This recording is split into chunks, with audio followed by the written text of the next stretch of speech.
Nessa sessão, eu irei descrever o tipo de honestidade que a comunicação não violenta nos auxilia a desenvolver. É radicalmente diferente da honestidade que muitos de nós fomos educados para usar.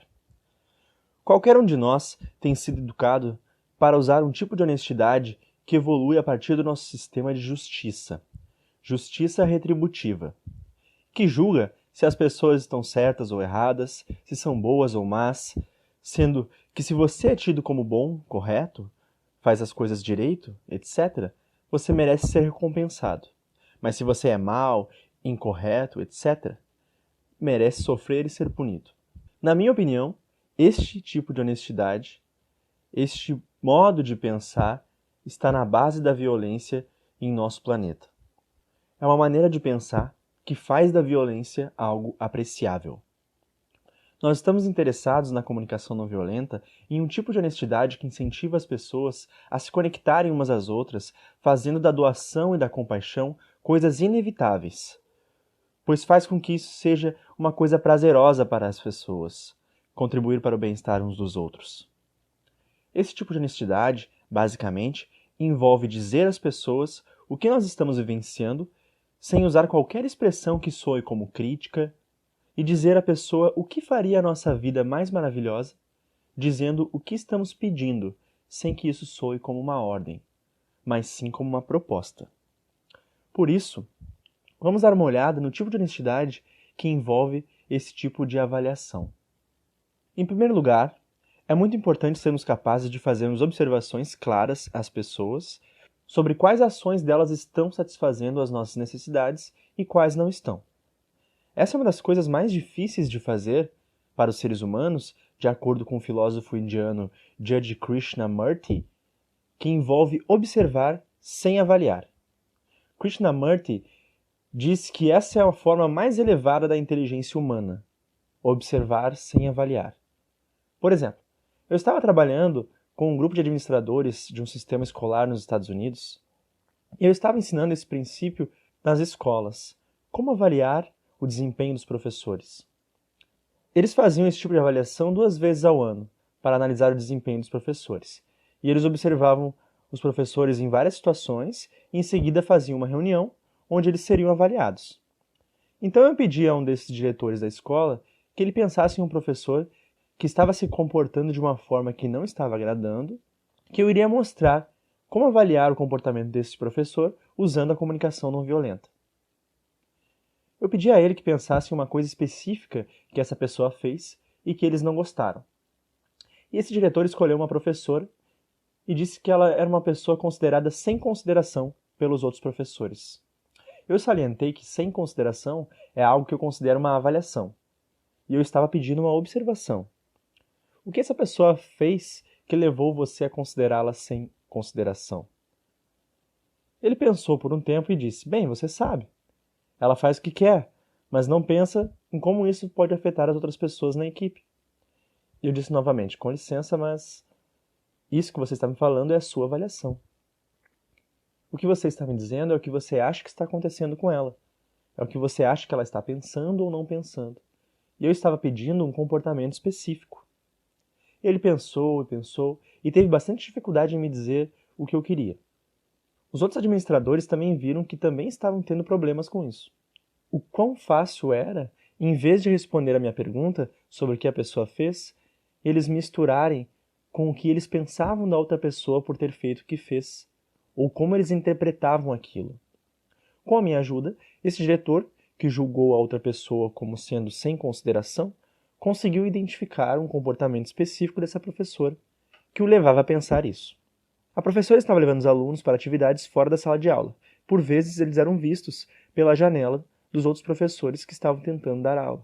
E ele me deu mais uns 2 ou 3 exemplos concretos de coisas que essa professora fez que interferiam nas aulas dos outros professores. Mas levou um bom tempo para chegar a esses comportamentos específicos que essa professora teve. Os outros administradores também tiveram o mesmo problema. As primeiras coisas que eles me diziam eram diagnósticos, críticas, interpretações, mas não a resposta à minha pergunta, das coisas específicas que as pessoas faziam que eles não gostavam. Nesse ponto, um dos administradores da escola pulou da cadeira e literalmente saiu correndo para fora da sala. Todo mundo parecia um pouco confuso sobre o que poderia ter levado aquele homem a sair correndo daquele jeito. Na manhã seguinte, ele chegou antes dos outros e veio me pedir desculpas pela partida abrupta no dia anterior. Ele disse: "A razão por eu ter saído correndo, Marshall, é que aquela atividade que você fez no começo, nos mostrando como fazer observações claras sem misturar com qualquer tipo de opinião pessoal, realmente me ajudou a entender por que eu sempre odeio esses procedimentos de avaliação. Porque eu posso ver que misturando observação com opinião pessoal, é muito fácil para os professores ouvirem que estavam sendo criticados e não aprender nada com isso, por eu não dizer a eles os comportamentos específicos os quais eu estava me referindo com aquela crítica. Eu saí correndo ontem porque no caminho para o seu treinamento eu parei na escola e deixei minhas folhas de avaliação dos outros professores desse período para minha secretária digitar. E apenas assistindo a sua primeira sessão, isso já me ajudou a ver o porquê que eu odeio esses períodos e o porquê que os professores ficam tão na defensiva quando recebem essas avaliações. Eu pude ver que eu estava misturando observação e opinião pessoal. Então eu corri de volta à escola e pedi à minha secretária para me devolver as avaliações antes que ela tivesse o trabalho de digitá-las.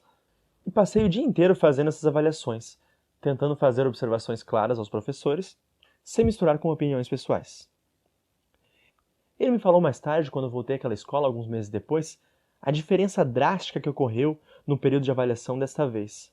Ao invés dos professores ficarem na defensiva e ficarem moralmente ofendidos, o quanto eles apreciaram uma avaliação na qual eles poderiam ver claramente o que eles fizeram que estava em harmonia com os valores dos administradores e o que eles fizeram que estava em conflito com esses valores. Nós podemos aprender a partir de observações claras, mas quando as observações e as opiniões pessoais são misturadas, isso soa como uma crítica e torna o período de avaliação algo doloroso para ambos os lados. Então, na comunicação não violenta, nós queremos ter certeza de que sempre que alguém fizer alguma coisa que nós não gostamos e queremos falar sobre isso com essa pessoa, que consigamos colocar isso claramente na forma de uma observação. Agora, isso não significa que isso seja tudo. A observação por si só não diz o que está vivo dentro de nós e o que estamos vivenciando. Precisamos deixar a pessoa saber como avaliamos o comportamento dela. Mas nós precisamos que essa nossa avaliação seja feita de uma forma que permita que a pessoa saiba como as nossas necessidades estão sendo afetadas por seu comportamento, sem que isso soe como uma crítica, ou um julgamento moral, ou uma reclamação, ou diagnósticos que impliquem qualquer tipo de anormalidade. Por isso, nossa avaliação precisa ser focada na vida que está dentro de nós, que para mim significa que ela precisa conter referência às nossas necessidades. Precisamos fazer com que as pessoas saibam quais necessidades nossas estão sendo atendidas e quais não estão sendo atendidas pelo seu comportamento e como nos sentimos como resultado disso. Então, quando falamos claramente às pessoas nossos sentimentos e necessidades, estamos deixando que eles saibam o que estamos vivenciando, ou o que está vivo em nós quando eles fazem o que fazem. Isso é um tipo de avaliação baseado na vida, não uma avaliação que critica e atribui culpa. Mas esta é uma maneira muito desafiadora de avaliar, porque nenhum de nós foi educado a pensar e se comunicar desse jeito. Esse tipo de avaliação requer de nós uma alfabetização em sentimentos. Requer que sejamos alfabetizados para sermos capazes de dizer às pessoas como nos sentimos quando eles se comportam de uma determinada maneira. E muitas vezes, quando eu estou fazendo exercícios em que eu pergunto para as pessoas o que elas sentem quando alguém faz algo que elas não gostam, muitas vezes ela usa um tipo de linguagem que soa mais ou menos assim: eu sinto que isso é errado. Eu sinto que isso é errado. Então eu tento deixar claro que, pela minha definição, não é isso que eu quero dizer quando me refiro a sentir. E eles podem dizer: mas eu estou falando como eu me sinto. E eu explico que a palavra sentimento pode ser usada muitas vezes de uma maneira que não esteja remetendo a sentimentos da maneira como eu defino. Assim, sempre que você diz eu sinto que, por exemplo, eu sinto que isso é errado, eu sinto que ele está me enganando, eu sinto que eu estou começando a entender esse negócio, eu chamaria isso de um pensamento, não de um sentimento. Então muitas pessoas usam a palavra sinto como sinônimo de penso ou acho. Mas na comunicação não violenta, quando nós usamos a palavra sentimento, estamos nos referindo a uma descrição do nosso estado emocional. E isso não contém nenhum tipo de diagnóstico ou análise intelectual das outras pessoas. Então, em se tratando de sentimentos, eu poderia dizer, por exemplo, que eu me sinto triste, frustrado ou irritado quando as minhas necessidades não estão sendo atendidas. Mas quando as minhas necessidades estão sendo atendidas, eu me sinto alegre, eu me sinto contente, sinto prazer. Eu estudei por 21 anos, mas eu realmente não consigo lembrar de uma única vez que alguém tenha me perguntado como você está se sentindo.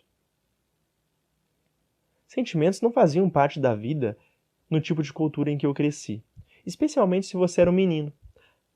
Há certos sentimentos que, se você tem, é considerado vergonhoso, como eu que estava acostumado a me sentir assustado.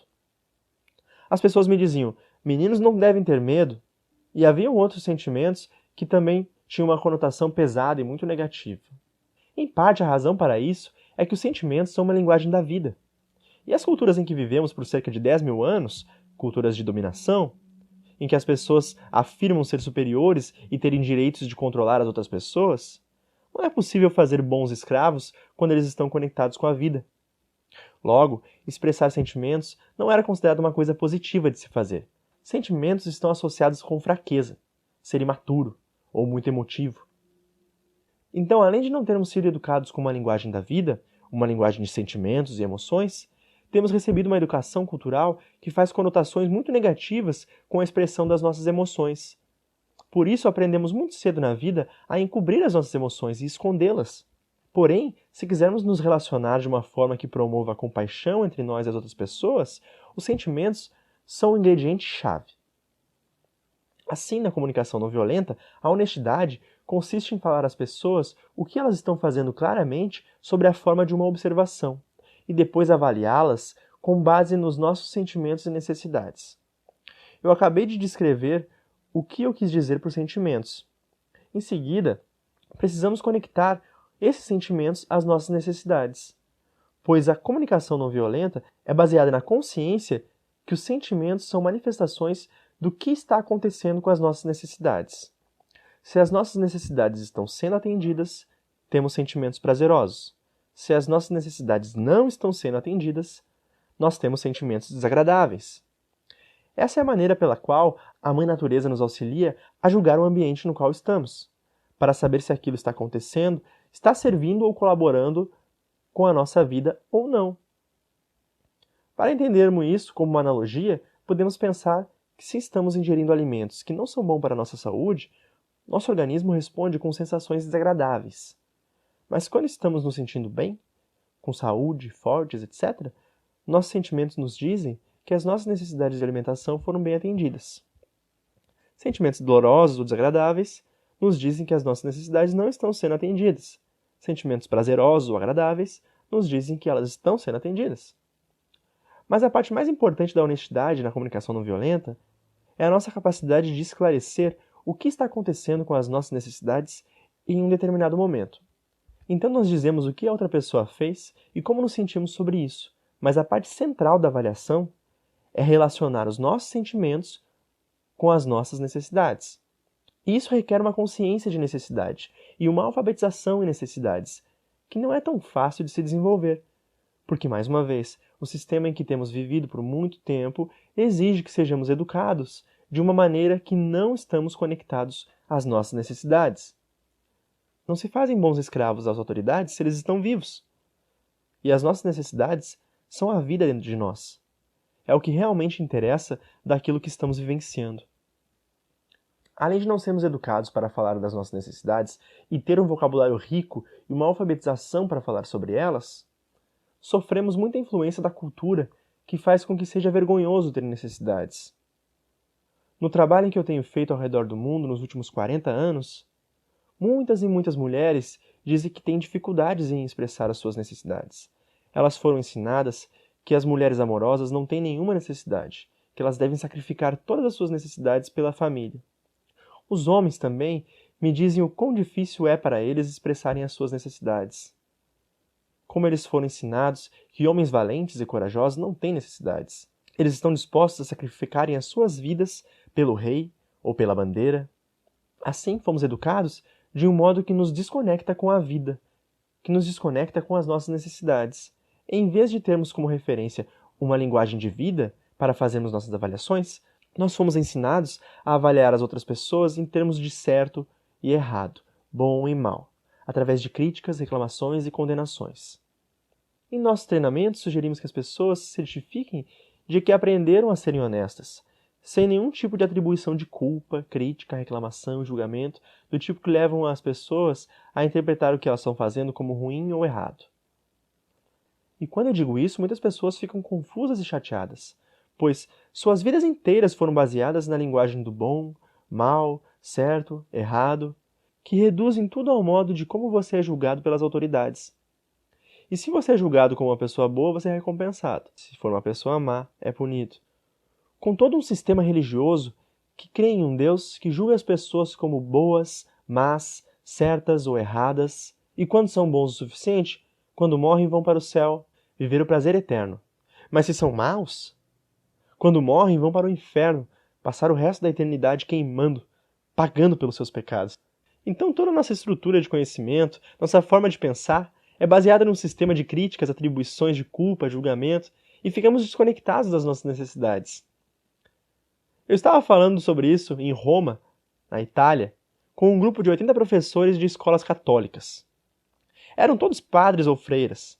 No primeiro dia, passamos muito tempo nesse assunto, de como ser honesto sem criticar as pessoas em termos de certo ou errado. E no segundo dia, pela manhã, quando eu cheguei, vários deles estavam esperando por mim. Eles disseram que ficaram muito chateados com o que ouviram eu dizer no dia anterior. Uma das freiras me disse: "Você destruiu tudo que eu sempre acreditei ontem." E eu disse: "Irmã, o que eu disse que teve esse efeito em você?" Ela disse: "Você disse que não devemos julgar as pessoas, que você não deve dizer se o que elas fazem é certo ou errado, e que elas podem fazer o que quiserem. Se quiserem roubar ou nos enganar, não podemos julgá-las." E eu disse: "Ah, irmã, obrigado por me dizer que foi isso que você ouviu. Eu posso ver que eu não fui claro. Porque eu não estava sugerindo que não julgamos ou avaliamos o comportamento das pessoas.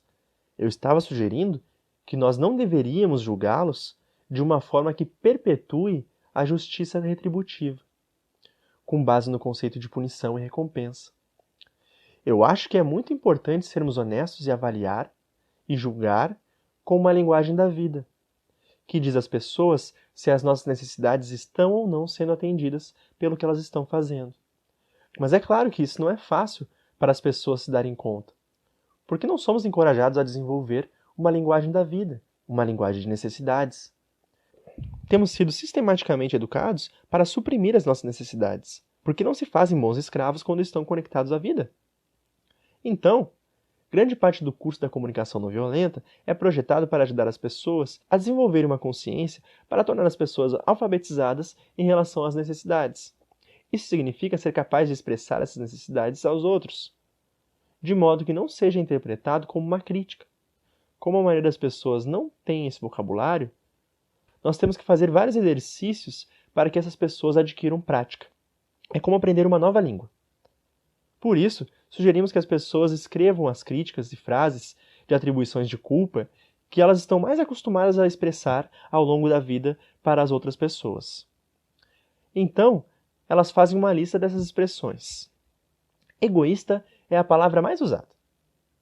Sabe de uma coisa? Você é um egoísta. Isso é um egoísmo seu. Outros dizem: isso é uma coisa estúpida, ou você não tem o direito de fazer isso.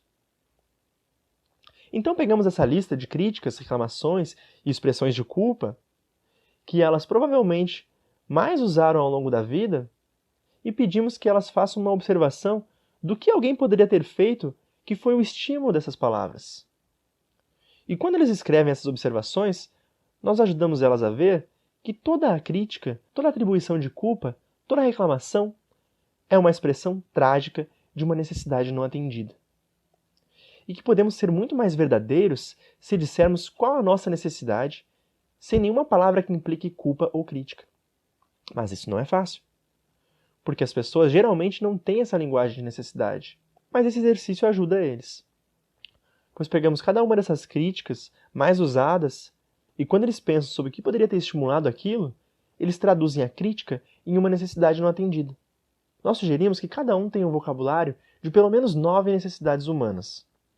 Eu escolhi o número 9 após ter lido uma pesquisa feita pelo economista Manfred Max Neef, no Chile. Todo seu sistema de economia é baseado em necessidades humanas. Manfred Max Neef e seus colegas avaliaram o sucesso de uma economia de uma forma radicalmente diferente da que fazemos nos Estados Unidos.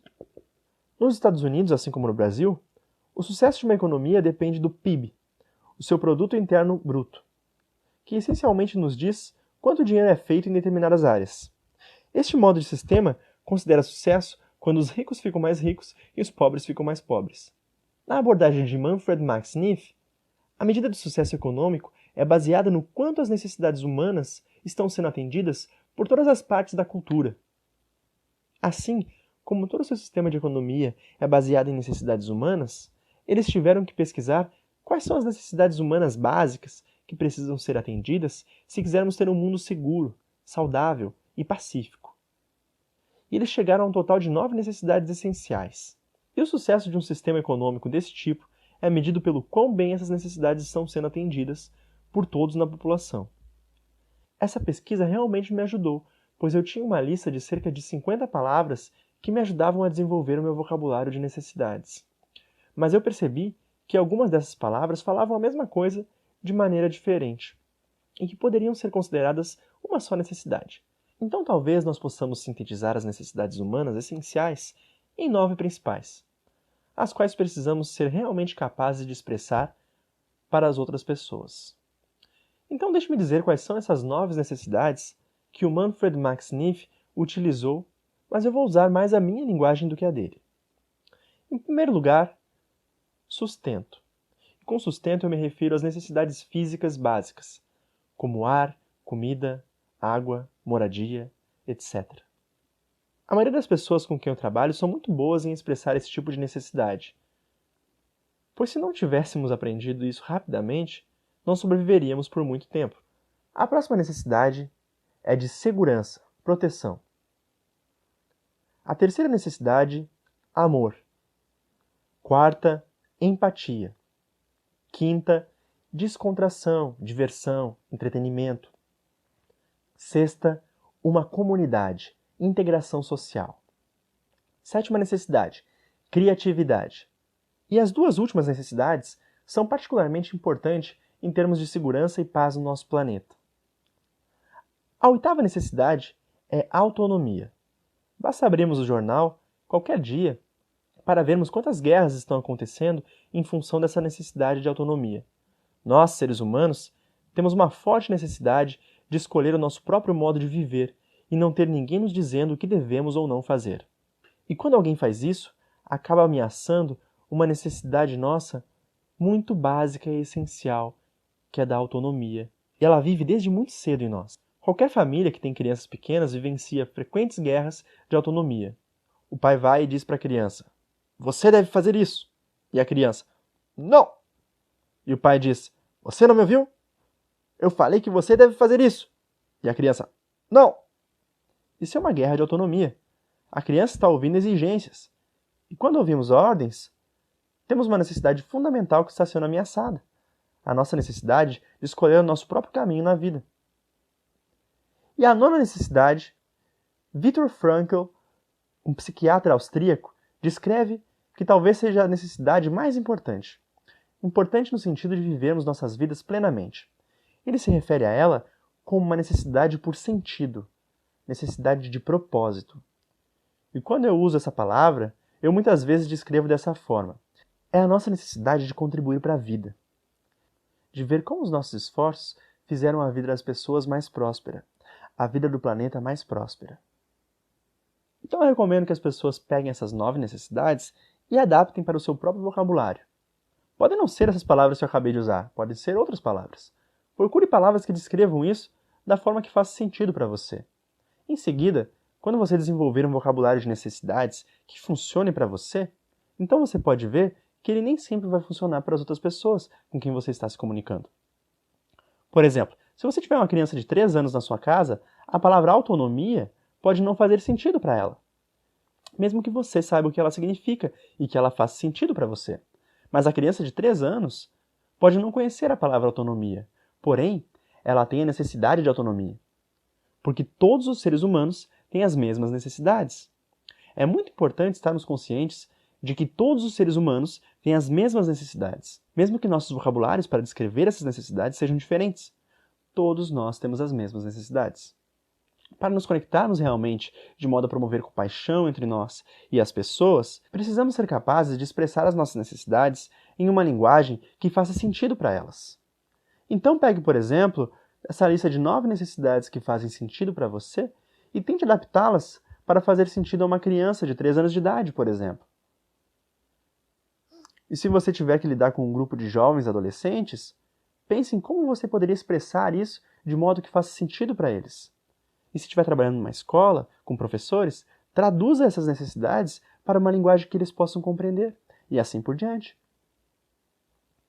Em outras palavras, se realmente queremos nos conectar com os seres humanos de uma maneira que nos permita apreciarmos uns aos outros e desfrutar, contribuir para o bem-estar uns dos outros, temos de ser muito alfabetizados na linguagem das necessidades. E sempre que nos percebemos querendo criticar alguém, possamos traduzir essa crítica em uma necessidade nossa não atendida. Temos muito mais chances de termos as nossas necessidades atendidas quando falamos delas do que quando dissemos às pessoas que há algo errado com elas.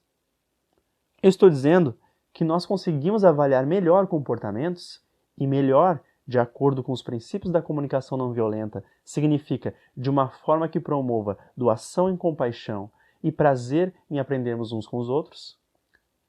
Temos muito mais chances de promover conexões desse tipo, fazendo observações claras e expondo os nossos sentimentos e necessidades.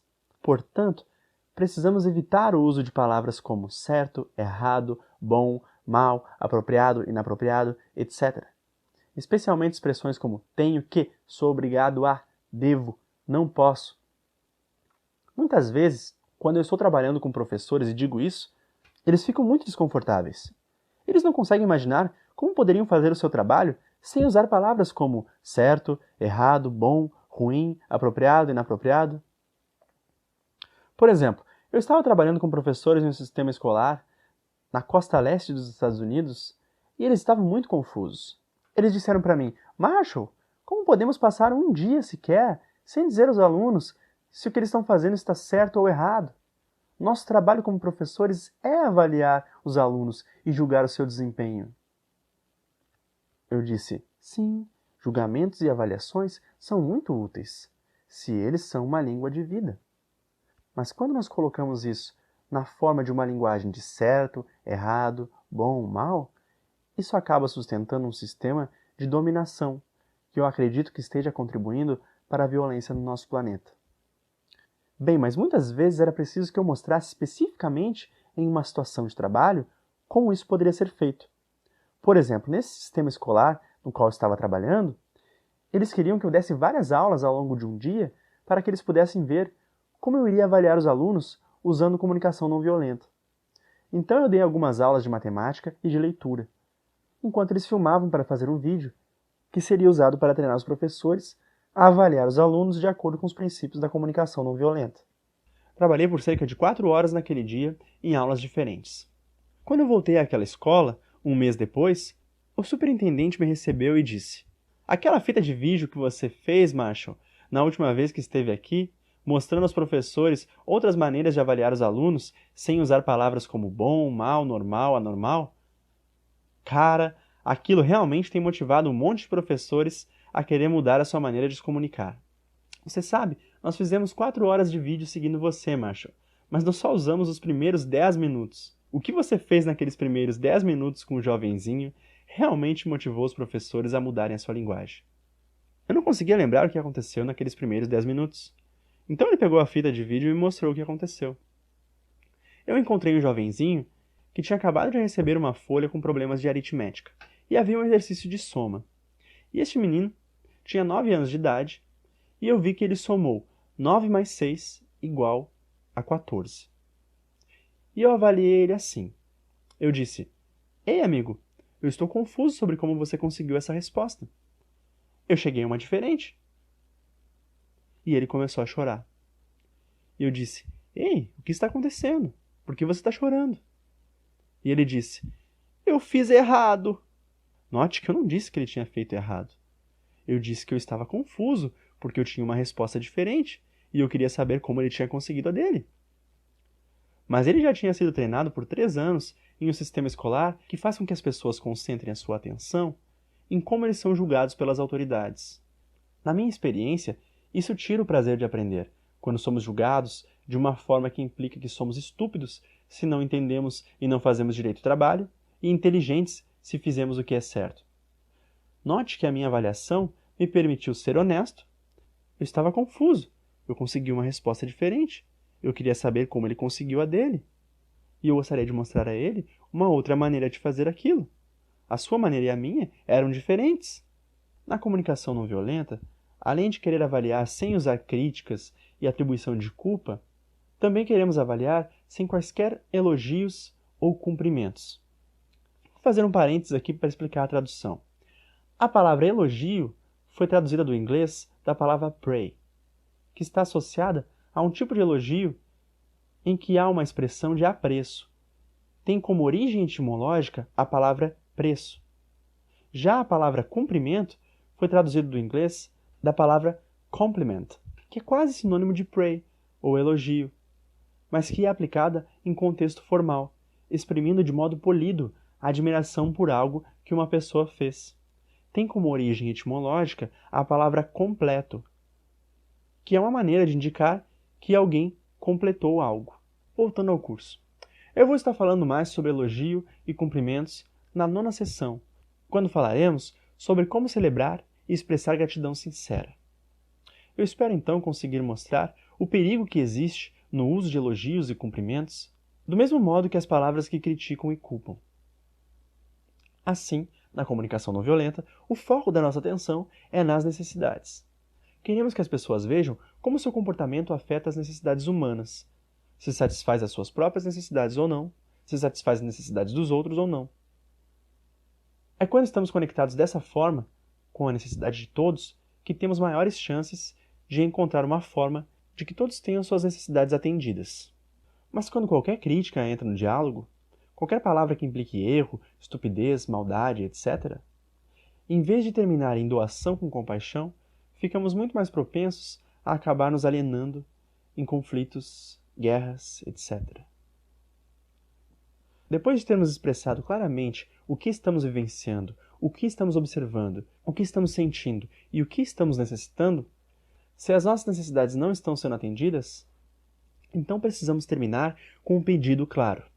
E esse pedido precisa tornar explícito que resposta que estamos querendo nesse momento da pessoa com quem estamos falando. Por exemplo, uma professora me deu um exemplo real da sua sala de aula. Ela me disse que o menino estava batendo em sua mesa enquanto ela estava falando, e isso estava perturbando ela.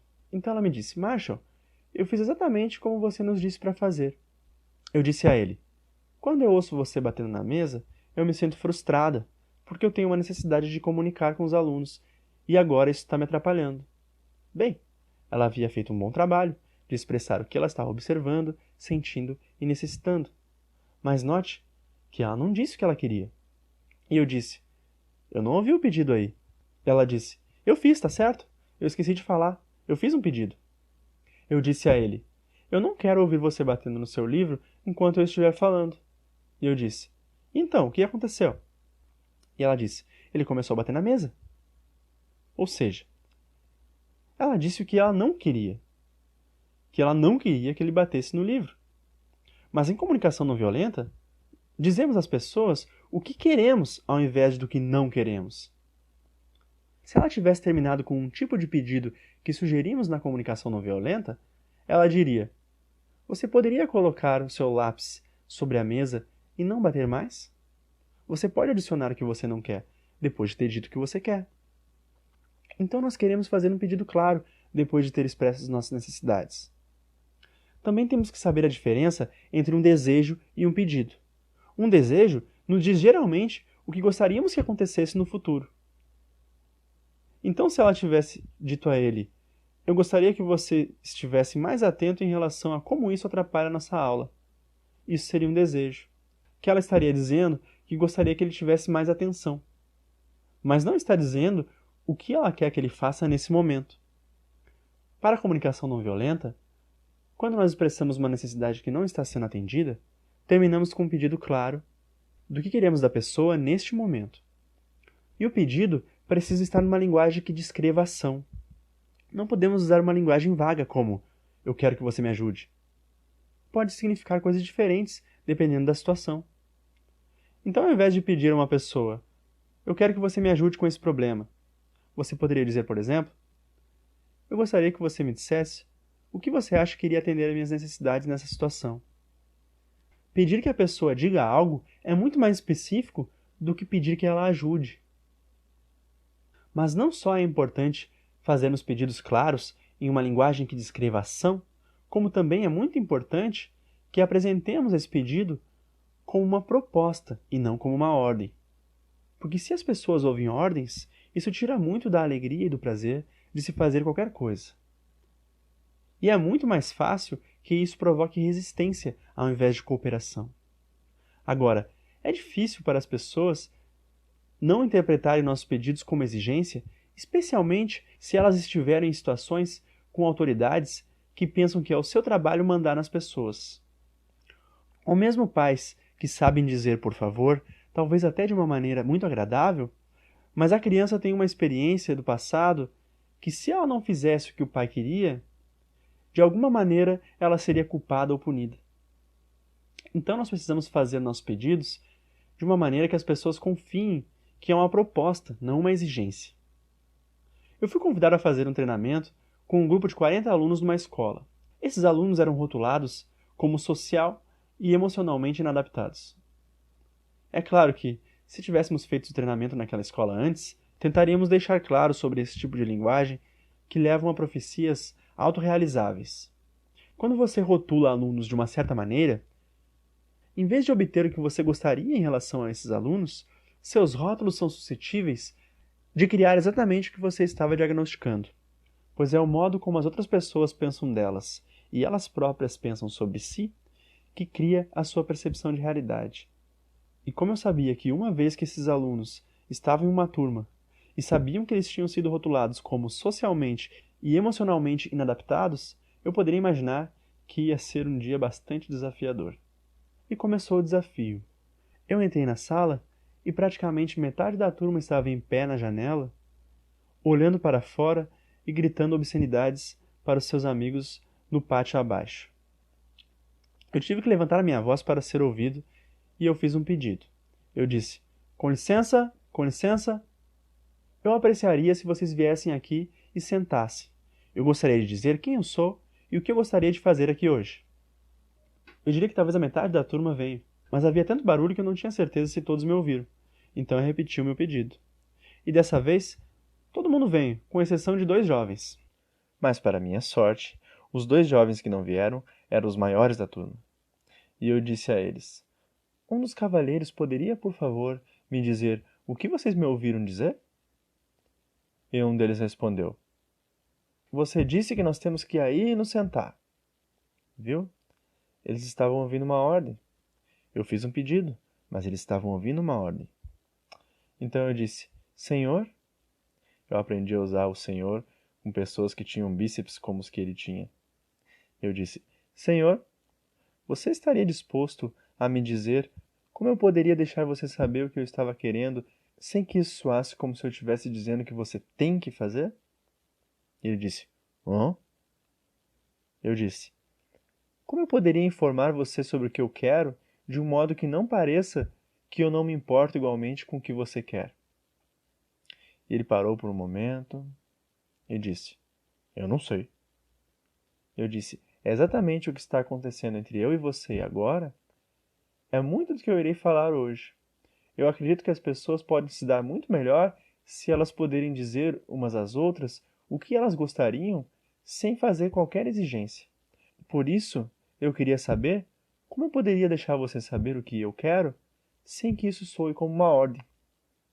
Então, agora que você me ouviu, você estaria disposto a vir aqui para que nós possamos conversar sobre isso?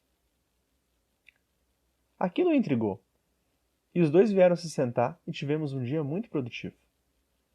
Mas com muitas pessoas é muito difícil que eles confiem que o nosso pedido realmente é uma proposta e não uma exigência.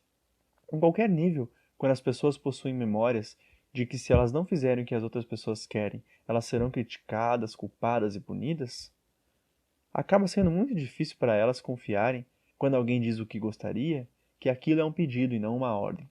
Assim, na comunicação não violenta, dizemos o que estamos vivenciando, o que estamos observando, sentindo, necessitando.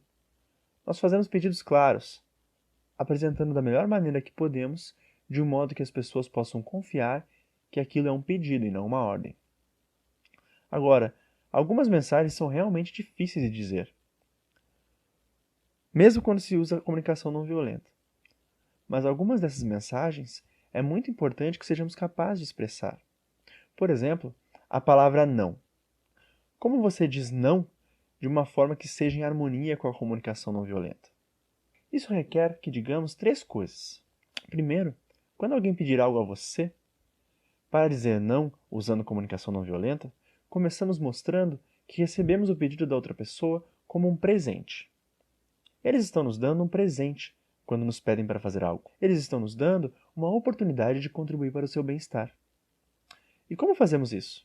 Em grande parte, isso é feito não verbalmente, pelo modo como recebemos o que eles pediram. Esse comportamento não verbal, a maioria das vezes dirá à pessoa se estamos recebendo aquilo que eles estão pedindo como uma ordem, como uma crítica ou como uma proposta em forma de pedido que nos dá a oportunidade de contribuir para o seu bem-estar. Então, recebemos o que eles estão pedindo como se fosse um presente. É o primeiro passo para dizermos não. O segundo passo é estar ciente de que não é uma expressão pobre de uma necessidade. Sempre que uma pessoa diz não, ela está querendo dizer basicamente: eu tenho uma necessidade que me impede de fazer o que você me solicitou nesse momento. Então, para dizer não, usando a comunicação não violenta, nós dizemos a necessidade que nos impede de dizer sim. Por exemplo, se uma pessoa pergunta se estaríamos dispostos a ajudar com alguma limpeza na casa, para dizer a necessidade por trás do não, poderia ser assim. Você poderia dizer: agora eu estou realmente muito cansado e tenho uma necessidade de descansar.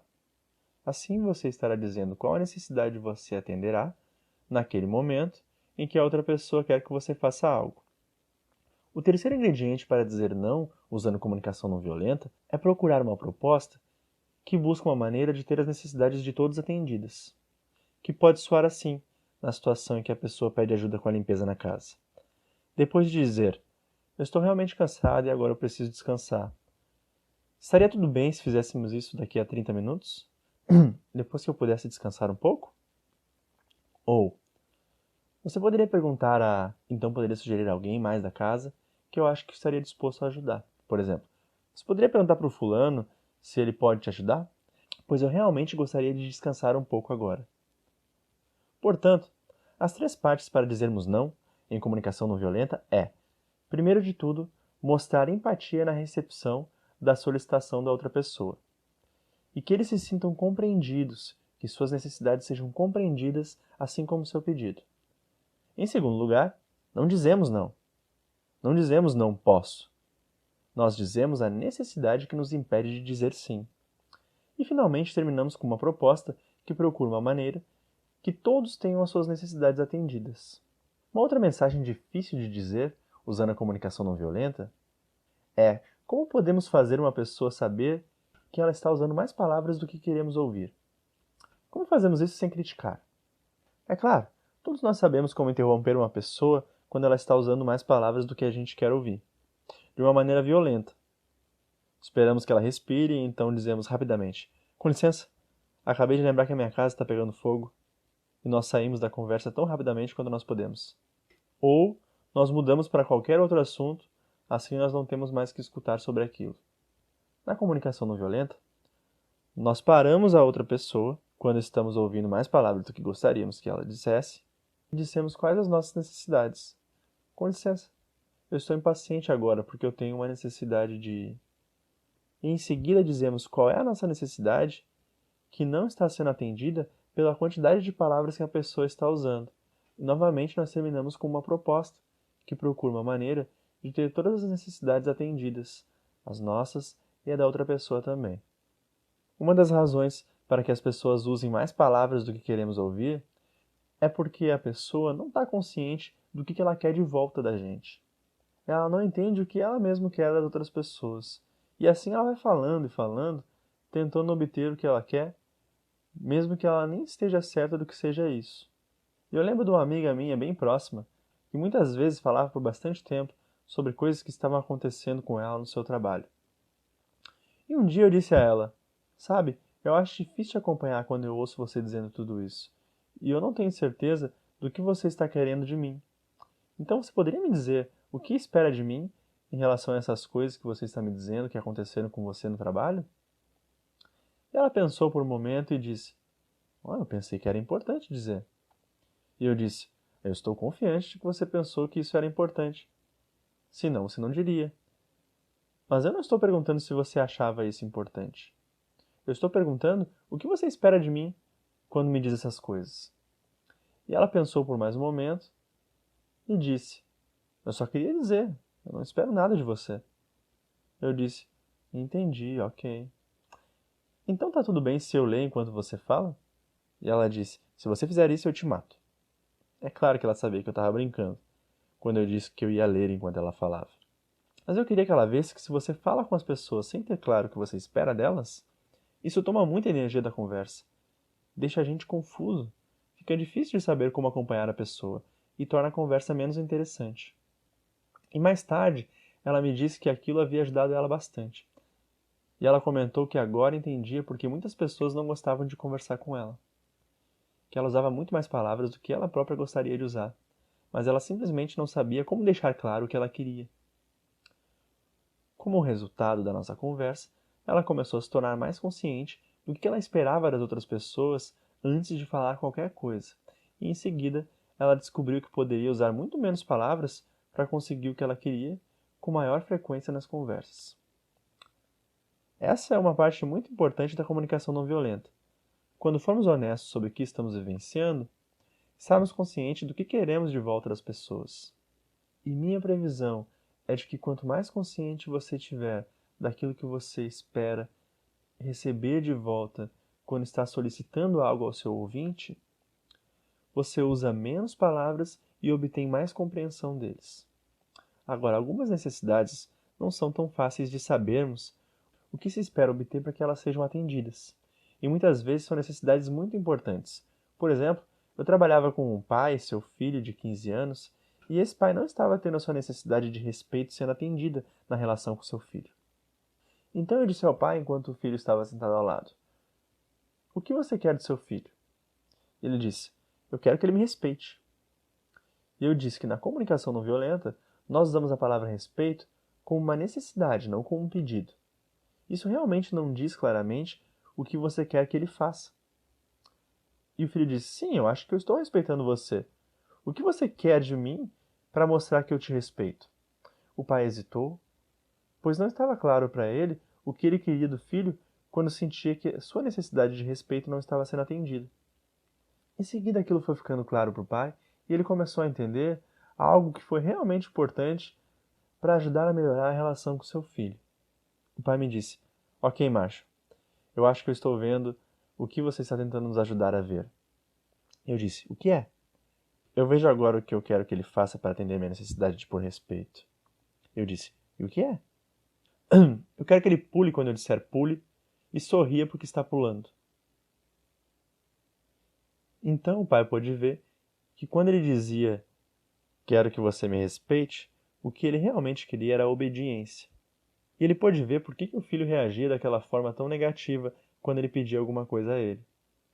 Então, para algumas necessidades muito importantes como respeito, nós precisamos saber claramente o que a gente quer das pessoas. Pois se não somos claros em relação a isso, frequentemente entramos em jogos muito opressivos.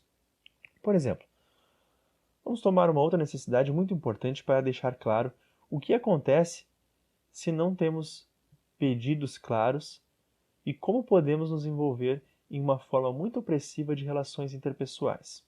Vamos ver a palavra amor. Eu estava trabalhando com um casal que estava tendo problemas em seu relacionamento. E eu perguntei à esposa: Quais as suas necessidades não estão sendo atendidas? E ela disse: A minha necessidade por amor não está sendo atendida.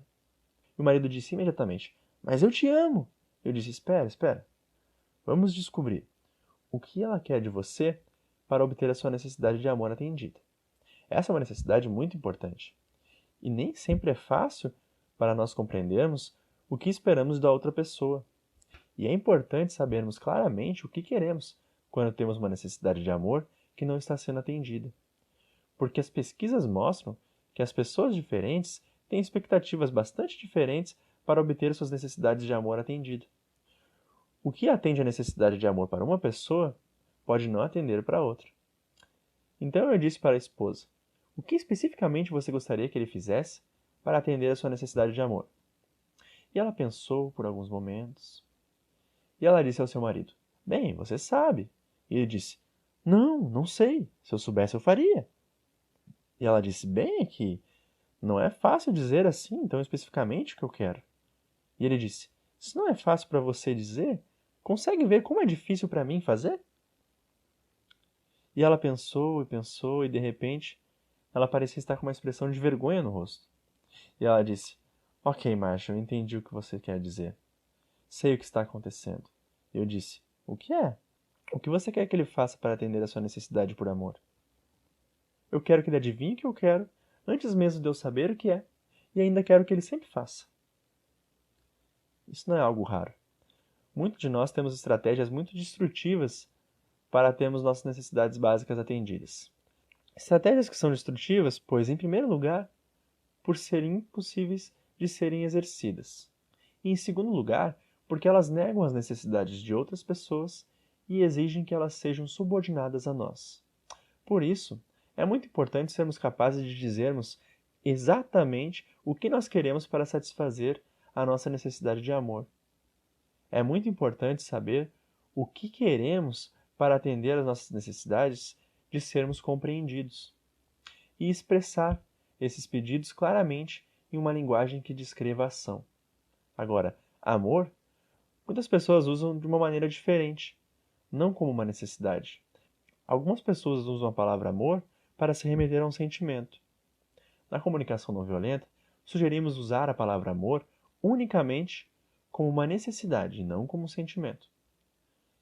Se estamos tentando expressar emoções, podemos usar outras palavras ao invés de amor para descrever o que estamos sentindo.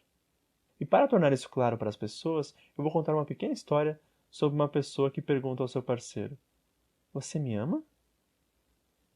E o parceiro usa a comunicação não violenta, e ele sabe o quão importante é descobrir especificamente o que a pessoa entende por amor. Assim o parceiro diz: quando você pergunta se eu te amo, você está usando a palavra amor como sentimento? E a pessoa diz: sim, eu estou usando como um sentimento. E a pessoa que está usando a comunicação não violenta diz: entendo. Então você está perguntando se eu tenho emoções como carinho, candura, ternura, afeição em relação a você? E a outra pessoa diz: sim. Em seguida o parceiro diz: bem, você sabe que as pessoas que estudam comunicação não violenta usam a palavra amor como uma necessidade, não como um sentimento. É por isso que eu tinha que ter isso claro. Mas agora que eu sei que você usa a palavra amor como um sentimento, e eu posso ver o quanto isso é importante para você, eu vou fazer o meu melhor para responder isso honestamente. Então, por favor, pergunte novamente. E a pessoa diz: você me ama? E a pessoa usando a comunicação não violenta diz: quando? E a outra pessoa fica chocada e repete: quando? E a pessoa usando comunicação não violenta diz: como eu posso responder honestamente sem uma referência a um lugar e um horário específico? E a outra pessoa diz: bem, o que você me diz de agora mesmo? E a pessoa usando a comunicação não violenta diz: não, mas tente outra vez daqui a alguns minutos, você nunca vai saber. Assim, na comunicação não violenta, eu espero que essa história bem-humorada ajude você a ver o como é importante usar a palavra amor como uma necessidade. E em seguida, uma vez que há uma necessidade tão importante, ser muito específico sobre o que queremos da outra pessoa para que ela atenda essas necessidades. Outra coisa que é muito importante para expressar as nossas necessidades usando a comunicação não violenta é não confundir as nossas necessidades com as estratégias que usamos para atendê-las. Eis duas características que nos ajudarão a diferenciar necessidades e pedidos ou estratégias, para termos as nossas necessidades atendidas. Em primeiro lugar, todas as necessidades são universais. Todos os seres humanos têm as mesmas necessidades. E a segunda coisa que diferencia a necessidade de estratégia é que a necessidade não contém nenhuma referência à pessoa específica tomando ações específicas. Assim, a qualquer momento que dizemos eu quero que você... Isso não é uma necessidade, isso é um pedido ou estratégia. Outra coisa que é muito importante quando expressamos pedidos é de nos certificarmos que não estamos viciados em termos o que queremos. Eu gosto do jeito como o Buda dizia isso. O Buda disse, nunca se vicie em seus pedidos. Então, deixa eu mostrar como é que é isso. Uma mulher voltou no segundo dia de um workshop e disse, eu fui para casa e tentei o que você me disse ontem, Marshall, ser honesto usando a comunicação não violenta. Eu tentei fazer isso, mas não deu certo. E eu disse, legal, vamos aprender com isso. O que você disse e para quem? E ela disse, foi uma mensagem que eu dei ao meu filho mais velho. Quando eu cheguei em casa ontem, eu notei que ele não tinha feito 3 coisas que ele disse que ia fazer em relação a limpezas na casa. E ela me disse como se expressou honestamente para ele. Ela me disse como ela fez uma observação clara, que ele indicou para ele as 3 coisas que ele não havia feito, expressou seus sentimentos e necessidades e fez um pedido claro. Ela disse, você poderia, por favor, fazer essas 3 coisas agora? Então ela tinha usado claramente a linguagem da comunicação não violenta. E eu disse, e qual o problema? Parece que você realmente se expressou com bastante clareza. E ela disse, o problema é que ele não fez o que eu pedi. Ah, entendi. Então o que você disse a ele? Ela disse, eu disse a ele que ele não pode passar a vida inteira sendo um preguiçoso e irresponsável. Eu disse, eu posso ver que eu não deixei claro ontem a diferença entre um pedido e uma ordem. Parece que o seu objetivo era fazer com que ele fizesse essas 3 coisas. Ela disse, sim, claro. Eu disse, bem, então você não usou comunicação não violenta. Se a sua intenção é de que a pessoa faça o que você quer, essa é uma intenção diferente da que deveríamos ter usando a comunicação não violenta. Na comunicação não violenta, o nosso objetivo nunca é que as pessoas façam o que queremos. Nosso objetivo é criar uma conexão de qualidade com as pessoas que terminem todos tendo as suas necessidades não atendidas. E ela disse, então eu devo fazer toda a limpeza da minha casa sozinha. E as minhas necessidades não contam? E eu disse, não, que bom que você está me alertando sobre isso. Eu estou dizendo que o objetivo da comunicação não violenta é de que todas as necessidades sejam atendidas. E isso jamais exige nem desistir, nem ceder. Significa apenas que não ficamos viciados em nossas estratégias. Se estamos viciados em nossas estratégias, é muito fácil para outra pessoa ouvir o nosso pedido como uma ordem, e isso ameaça a sua necessidade de autonomia e torna mais difícil para que eles apreciem cooperar. Por isso, temos que dizer claramente o que queremos, mas o objetivo é criar uma conexão em que a necessidade de todos são atendidas através da doação com compaixão. Mas se o seu objetivo é apenas fazer com que as pessoas façam o que você quer, não estude comunicação não violenta. Vá a uma escola de adestramento canino e veja como é que eles treinam seus cachorros. A sessão 3 do curso Comunicação Não Violenta, com Marshall Rosenberg, foi concluída. Nosso próximo programa continua com a sessão 4.